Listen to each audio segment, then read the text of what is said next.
with well, my name, Natasha Nelson. Hi. And how I came about to being a mental health consultant. And so much of my life, I didn't realize I was going to be exactly in this role. But it's just where my journey has taken me, and it's been amazing. So, a little bit personal. So, when I was 11, my grandmother passed away. She lived with us. She had moved here from France, and I was very, very close with my grandmother. And it was a sudden, she passed suddenly, and it was like I came home from school and she was gone. And my mom doesn't. I was just with my mom. My mom didn't want to talk about it. My mom didn't. We didn't have a service. We didn't do anything. Just no talking about it. Just go back to school the next day. And I learned. I just kind of coped with. I used food. I loved to eat. Food made me feel good. It helped me just cope. I didn't know I was doing it at the time, but that's what I was doing. And then when I was about 13, 14, my dad, he was an alcoholic and very physically abusive. And finally, my mom and I just got away from him completely. But again, there was no talking. My mom was a very silent, strong warrior. Just move on and plow ahead and do what you have to do. And at that time, school became kind of like my coping. I dove into school. I dove into everything about school and sports and becoming an honor student and top athlete. And that was what I did. That's just what we did. That's what I was taught to do. And I did it. And then off to college I went. Went to a very small private university, very, very white, very wealthy, on a scholarship, which was, an amazing opportunity and experience, but I wasn't prepared. And I flunked out 2 years later because I was an addict. I hadn't learned how to really cope with life and the changes. And it was such an intense feeling of shame and guilt that my mom had sacrificed so much to get me to college, and then I flunked out as an addict. And again, my mom, it was like, we don't talk about it. You get up and pull yourself up and you figure it out. Well, at that point, I don't have any siblings, and it was just my mom and I. I didn't know how to figure it out, and I kind of floundered around and waited tables and worked 3 or 4 jobs and just to keep myself busy all day. And so much of the emotions were just, I didn't express them. I didn't feel them. I didn't know what to do with them. I just thought that when you move forward, everything that happened before is no longer an issue. It's gone. It's the past. And that's how I was raised. So fast forward to 2016. So obviously I figured out how to, put myself back to school and went back to junior college. And really it was about issues of my health forced me into a rehab facility that really helped me take care of my physical body, but not really the emotional body. And in 2016, I ended up, separating and going through a divorce. And at that time, my daughter was 18 months, and it was just me. And I guess just me, and I did what I thought I was supposed to do, which was one foot in front of the other, and you move forward and you just do it. And I had a practice, and I'm a chiropractor by trade, so I had a practice. I had patients I was taking care of, and really felt like I was on the right track. And so that was in 2010, actually. So then by 2016, the continual, have a practice, be a parent, still play volleyball, and I was able to play professionally for a small time, and make sure everything looked good on the outside, make sure everything looked successful, make sure that I was doing everything I could. But internally, I had never dealt with anything emotionally. And by 2016, it was like I was so exhausted and so tired of this survival, like survive and function and work and keeping myself so busy that I didn't have time to feel anything. And by mid to end 2016, I couldn't continue with the way I was going. And I ended up like financially losing my practice, all of my savings. Just found myself in a space of absolute despair. And the hardest part was I had lost the desire to fight to continue. Like, I remember that feeling of I have failed before and I could pick myself up, and I had, flunked out and figured a way out. But this was the first time that I didn't want to try anymore. Like, I was tired. I was tired of trying to figure out how to survive. And I remember, those moments where I thought, what's the point of all this? What's the point if I can't continue? I don't know how to work. I can't survive. I don't know how to do this thing called life. And there were moments where I thought, maybe it would just be easier to those like suicidal urges and thoughts came through my mind. And really, once I remember with myself when I was driving, and that sense of clarity that I didn't want to die. I just didn't want life to continue the way it was going, which was me forcing everything to be successful and to look really good on the outside, when everything internally was just in feeling so much pain and exhaustion and everything. But this was, years and decades of emotion and motion that had suppressed, that was all just finally bubbling up to the surface.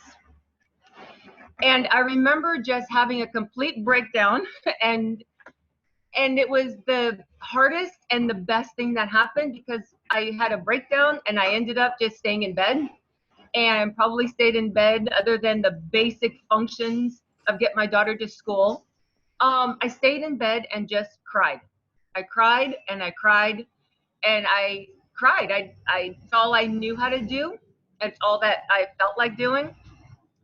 But what it did was it finally allowed me to feel everything that I had not allowed myself to feel. And I started journaling and writing everything, every experience I had, every difficulty, everything that was sad, that I needed to grieve, that was hurting, that was all stuffed away. And I came out of that, but it took me a couple months. But even during that time, I felt I didn't want to die. I just needed to figure out a different way to live, which was being more in line with the way I am, which is very sensitive. I'm very emotional, but I'd never learned how to live with all of that and figuring out how to deal with all of that. And that was the time when I learned about emotional literacy and started to do a lot of reading and studying and journaling. And then I ended up going back to school to get my master's in spiritual psychology, so I could have the help and learn the tools of how to go through and process trauma and grief and emotions. And so when I did that, and through 2016, and then by 2017, I got a job. I got back. I was getting my feet under me, and I actually was in a really good place. And little did I know, so the end of 2017, my mom got sick, and she was diagnosed with ALS. And it was the hardest 8 months of my life. And I remember early on, within the first few weeks of her symptoms and things that I noticed, and the labs and the doctors were like, no, it's not going to be that bad. I knew it. I knew it was something serious. My mom and I knew it. And it was the first time I was like, Mom, we don't have much time. We're going to have to talk, not just about this, illness, but about life. And finally, we have to talk. We can't just be silent and move about anymore. And I made a promise to her to talk, but I made a promise to myself that I would show up emotionally and physically at every moment, as intense as it was. And I did. I showed up emotionally and everything that I felt. And even if I didn't want to tell my mom, I would tell her a lot, but I would journal and write and be honest with myself. And it was the hardest 8 months until she passed spring of 2018. And I remember at her service, and people were coming up and making sure I was okay. And it was one of those moments where I remember it was the first time I felt like, you know what, I actually am. There was a lot of grief and there was a lot of sadness, yet I had processed all the emotions in current time while I was going through the illness with my mom. And I realized that in that moment of like her service and the day after, I'm like, oh my gosh, like life is different. And I understand that. And I'm going to be okay. And it hit me. The difference was that I actually allowed myself to experience all the pain, everything that was the most gut wrenching. I didn't try to hide it. I didn't try to, eat my way through it. I didn't drink anything. I didn't do anything to cover it up or pretend it wasn't happening. And that was the ultimate, what I realized the difference of my ability to survive through it, and to not just survive, but now to thrive afterwards. Because it was in that month after, for the first few months, where I ended up writing all my notes and I ended up writing a book. I ended up publishing it. It was like I didn't plan on it. I was just all on paper, really for myself and for my daughter, which I ended up typing it. And I go, well, this is a book now. I guess I can publish it. So it was like the most cathartic and healing experience of my life. And so as we fast forward into 2020, and I had already made a decision in 2018 after my mom, like I wanted to just do all mental health consulting and helping people understand emotional literacy and what that meant. When all this COVID stuff hit and everybody has to stay home and nobody can go anywhere, and there's a lot of the anxiety and the fear, like I wasn't bothered by it. It was inconvenient, and I miss being able to work out with my friends and spend time and go out. But overall, it was like I'd had moments of days where I'm like, okay, I'm kind of bored, or okay, it kind of sucks. But for the 90% of it, I just go, okay, well, here I am. And let me just figure out day to day. And I'll do some writing and some cleaning and doing the same things everybody else was just, but I wasn't emotionally charged or upset by it. And that's when I realized, like, I'm watching all of this as we're going through it, really from like being a neutral perspective on it. So I'm not emotionally being pulled in all the directions. Like I have emotions and I'll feel it, but I'll wake up and I can write and I read, or I'll journal, or just think through things. There's a lot of time. We all have a lot of time now to think and process. And it's like I'm just not bothered by it. I'm just figuring out step by step how to get through it as well. And it's just realizing the amount of work. I didn't know how much work I had done and how much the benefit. I knew it was helpful. I didn't know how much until now, all of the things and how I'm able to talk with people and sharing and helping them, and with clients and friends, and realizing that it's only because I'm a few, couple years ahead and steps ahead of what I've had to go through, that it's like feeling this was what I was prepared for. This is kind of like what I was, God somehow was like, I need you to be solid and strong when all of this is happening, but not the fake strong like I had in college, which was that, yes, everything is fine, and look at my smiling face, it's fine. Not that kind of false, fake bravado of everything strong, but a strength to be able to say, here's the stuff I've gone through, and here's how hard it was, and this is where areas where I dropped the ball, failures that I've gone through, and able to figure out how to get through to survive and to live and to thrive. And so I feel like I've just been on this place of here I am, and now teaching, mental health and consulting and helping and doing everything to make a difference for other people, to teach them the skills, which is what I really believe emotional literacy is teaching people the skills to take all of the emotions that they feel and transcribe those into words, so that your words help you understand what the situation is or what the conflict that you're experiencing is. And with words is the ability to either ask for help or look for information or get clarity or get whatever you need to be able to make decisions on what actions to take. And that's what I realized, the whole kind of summing up in a nutshell, what I do is just helping to take away all the stuff that feels icky and it feels uncomfortable and it feels like you want to make it go away, is to say no. You don't run from it, you lean into it. You lean into it not to get stuck there, but you lean into it to understand the message that it has to offer first. Once you understand the message, once you get clarity on what is going on, then you can make decisions and you can take actions to help. You may not even alleviate it, but at least work through it, so that you're not just reacting, but you're actually just responding and making the changes that you need to change. And this is the same process, whether it's with health, whether it's financial, whether it's relationships, any parenting. Everything is really slowing down to feel the emotion, to understand the message in it, and then you can move forward in a better way. So that's kind of my story and what I'm doing and why I do it and how I'm here. Before I open this up to questions and stop the recording, can I ask you to give maybe 2 or 3 of your favorite tools and techniques that you would suggest to somebody that is wanting to develop their emotional intelligence?